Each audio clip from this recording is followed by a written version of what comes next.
Hello students, welcome back to my channel. तो आज की इस क्लास में हम पढ़ने वाले हैं BA 5th semester major paper 9 history chapter 2। तो चैप्टर फर्स्ट हम ऑलरेडी कर चुके हैं, उसमें जितना भी क्वेश्चन दिया गया था वो पूरा हो चुका है। चैप्टर 2 हम पढ़ने वाले हैं।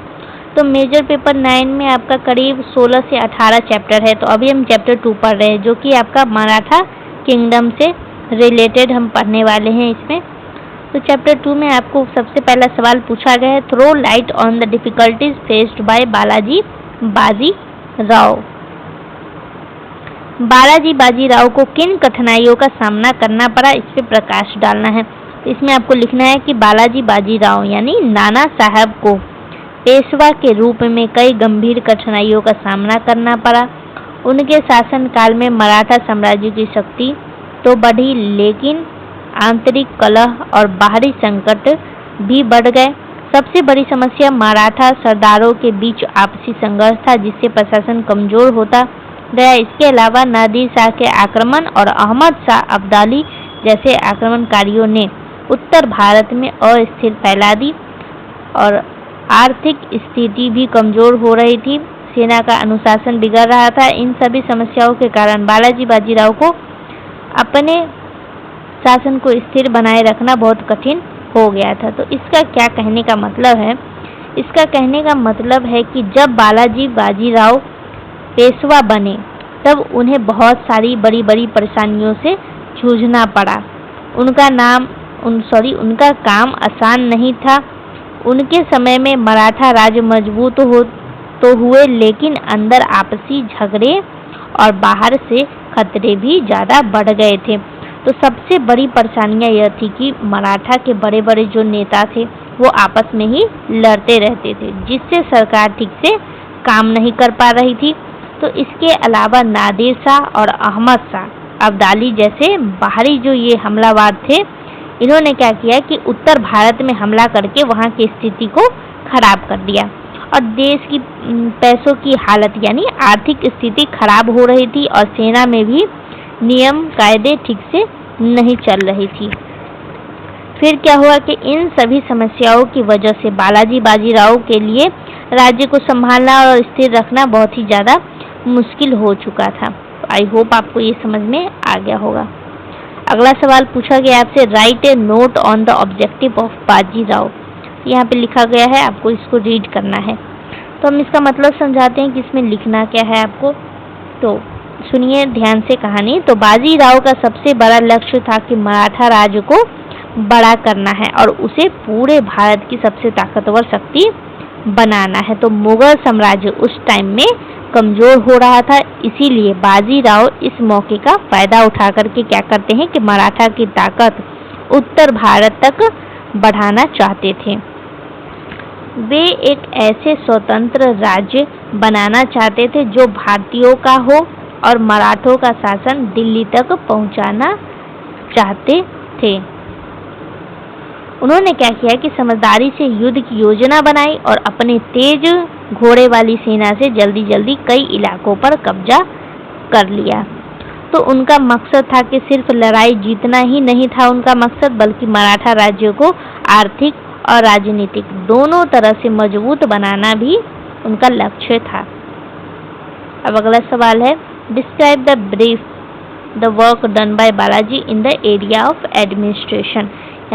यानी बालाजी द्वारा प्रशासन के क्षेत्र में किए गए कार्यों का संक्षिप्त वर्णन देना है आपको। तो यहाँ तक लिखा गया है।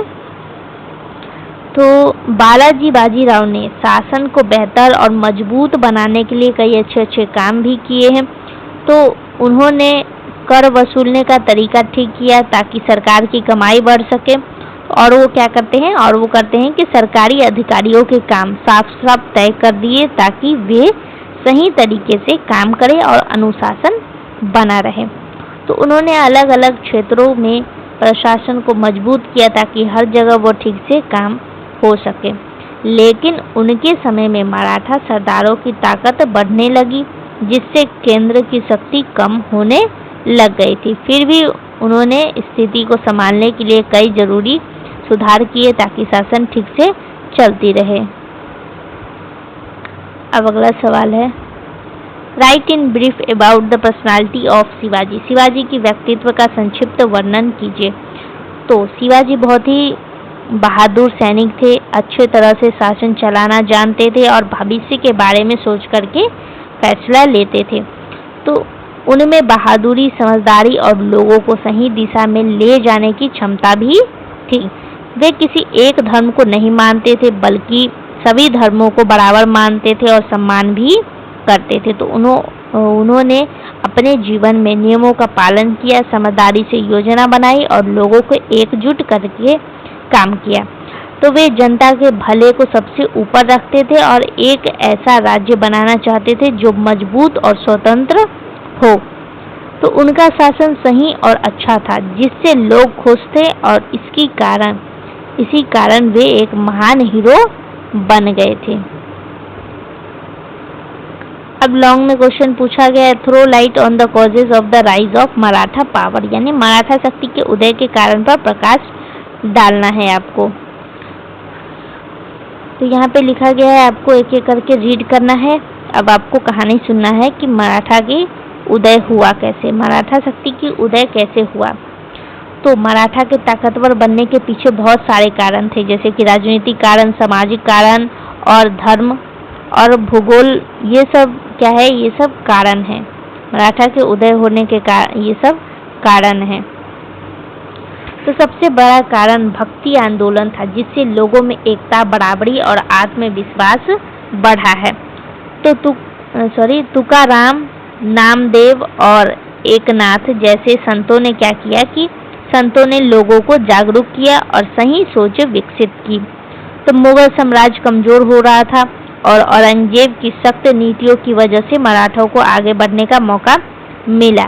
तो शिवाजी के नेतृत्व में मराठा ने एक मजबूत और संगठित राज्य बनाया, जिससे शासन स्थिर हुआ। और मराठों का इलाका पहाड़ी और कठिन था, इसीलिए मुगलों के लिए वहां लड़ना मुश्किल होता था। तो मराठा सैनिक छापे मार युद्ध में बहुत माहिर थे, इसीलिए वे आसानी से दुश्मनों को हरा देते थे। तो मराठा सैनिक बहुत ही ज़्यादा तेज, बहादुर और युद्ध में कुशल थे, इसीलिए वे मजबूत सेना बन गए। तो इन सभी कारणों की वजह से मराठा ताकतवर बने और भारत की एक बड़ी शक्ति बन करके आई। अब अगला सवाल है, what was Shivaji contribution in the rise of Maratha, यानी मराठों के उदय में शिवाजी का क्या योगदान था। तो शिवाजी का क्या योगदान था, तो शिवाजी महाराज को मराठा शक्ति का असली निर्माता माना जाता है इनको, और उनका योगदान भी बहुत बड़ा था। तो उन्होंने क्या किया कि अलग अलग छोटे मराठा इलाका को जोड़ करके एक मजबूत और स्वतंत्र राज्य बनाया। और उन्होंने मुगलों और बाजीपुर के शासकों से लड़कर कई जरूरी किलों पर कब्जा भी किया था। तो वे क्या करते हैं कि छिप करके और अचानक हमला करने वाले युद्ध नीति अपनाई और बड़ी सेना को हराया, जिससे मराठा सेना का नाम भी बढ़ा था। तो वो क्या करते हैं कि एक अच्छी और नियम वाली सेना बनाई, जिसमें पैदल सैनिक, घोड़े वाले सैनिक और समुद्र सेना भी थे। तो ये 3 तरह के सेना उसमें थे। तो वो क्या करते हैं कि स्वयं राज्य, यानी अपने लोगों का अपना राज्य का विचार भी देते हैं, जिससे लोगों में आज़ादी और देशभक्ति की भावना भी बढ़ती है। तो उनके अच्छे शासन और जनता के बनाए गए नियमों से मराठा साम्राज्य को नया पहचान मिला। तो इस तरह शिवाजी ने मराठा को एक मजबूत और संगठित राजनीति और सैन्य शक्ति बना दिया था। Describe the administration of Shivaji, यानी शिवाजी के प्रशासन का वर्णन कीजिए। तो शिवाजी का प्रशासन कैसा था, तो शिवाजी का शासन बहुत ही अच्छी तरह से संगठित था, सारी शक्ति केंद्र के पास थी और उनका मुख्य ध्यान जनता के भले पर ही था। तो उन्होंने क्या किया कि एक मजबूत सरकार बनाई, जिसमें 8 बड़े मंत्री थे, जिन्हें अष्टप्रधान कहा जाता था। 8 लोग थे, इसीलिए अष्टप्रधान कहा गया। तो इन मंत्रियों के अलग अलग काम भी थे, जैसे पेशवा यानी मुख्यमंत्री, अमात्य का मतलब है वित्त, सेनापति का मतलब है कि सेना प्रमुख होते थे। तो ये सभी लोग उसमें होते थे जो सरकार के काम को संभालते थे। तो राज्य को छोटे छोटे हिस्सों में बांटा गया था ताकि शासन ठीक से चल सके। तो जमीन से टैक्स लेने का तरीका सुधारा गया, किसानों पर ज़्यादा टैक्स नहीं लगाया गया। तो न्याय को आसान और सही बनाया गया, जिससे लोगों का सरकार पर भरोसा बढ़ गया। और उनकी सेना नियमों वाली थी और उसमें घोड़े वाले सैनिक, पैदल सैनिक, समुद्र सैनिक भी थे जो राज्य की रक्षा करते थे। उनका शासन सभी धर्मों को बराबर मानता था और जनता के भले के लिए काम भी करता था। Evaluate the achievements of Shivaji. Shivaji की उपलब्धियों का मूल्यांकन कीजिए। तो इसमें आपको ये लिखना है, यहाँ तक लिखना है। अब कहानी सुनिए।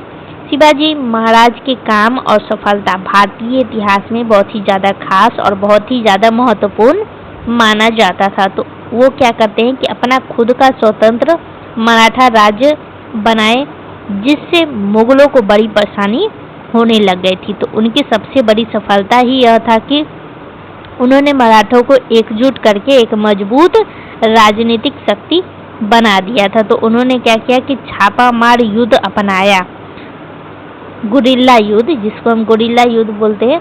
तो गुरिल्ला युद्ध अपनाया, जिससे छोटी सेना होने के बावजूद वे बड़ी सेना को हरा सके।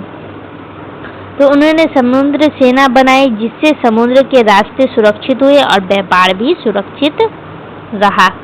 तो वो क्या करते हैं कि 8 मंत्रियों की व्यवस्था को अपनाते हैं और शासन को अच्छे तरीके से चलाते हैं।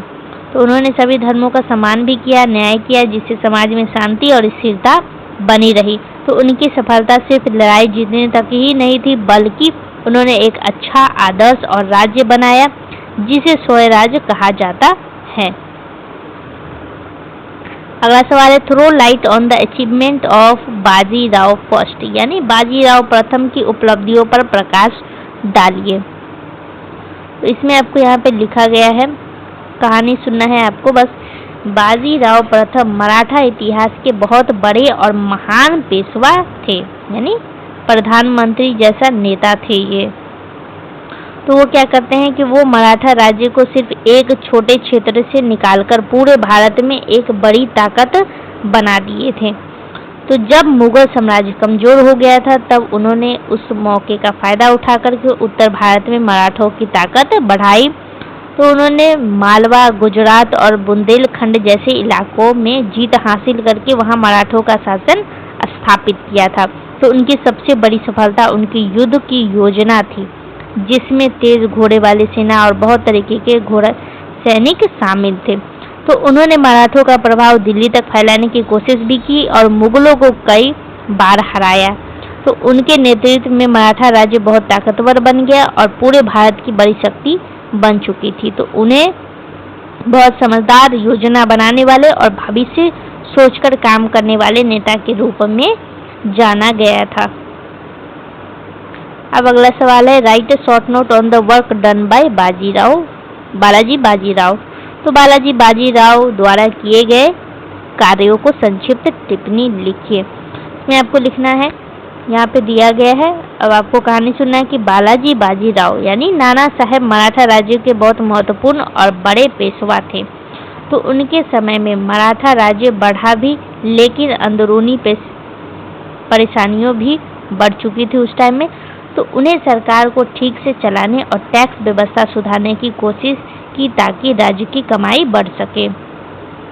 तो उन्होंने मराठा नेताओं के बीच शांति बनाए रखने की कोशिश की, लेकिन आपसी झगड़ों से शासन कमजोर हो गया था। तो नादिर शाह, अहमद शाह अब्दाली जैसे हमलावर ने क्या किया कि उत्तर भारत में गड़बड़ी फैलाई, जिससे मराठों को भी मुश्किल का सामना करना पड़ा। तो फिर भी उन्होंने क्या किया कि मराठा राज्य को बचाए रखने और मजबूत बनाए रखने की पूरी कोशिश की। तो उनका समय ऐसा था कि जब मराठा राज्य फैला भी और अंदर से कमजोर भी होने लग गया था। तो ऐसा वक्त था उस टाइम में। तो आज के इस क्लास में, यानी इस चैप्टर में जितना भी क्वेश्चन था, चैप्टर 2 में बस इतना ही क्वेश्चन दिया गया था। तो आई होप आपको एक एक करके समझ में आ गया होगा। तो सारा क्वेश्चन नोट डाउन कर लेना है आपको अच्छे तरीके से और याद करके एग्जाम देने उसके बाद ही जाना है। कोई भी दिक्कत हो कमेंट में बता देना। चलिए मिलते हैं अगले क्लास में, चैप्टर 3 से क्वेश्चन हम करेंगे अगले क्लास में। तो आज का क्लास यहीं पे एंड करते हैं। अगला क्लास आपको कौन सा चाहिए कमेंट में बता देना है। बाकी सारा क्लास आपको प्लेलिस्ट में मिल जाएगा, थोड़ा सा बस अपने दोस्तों के साथ शेयर कर देना है।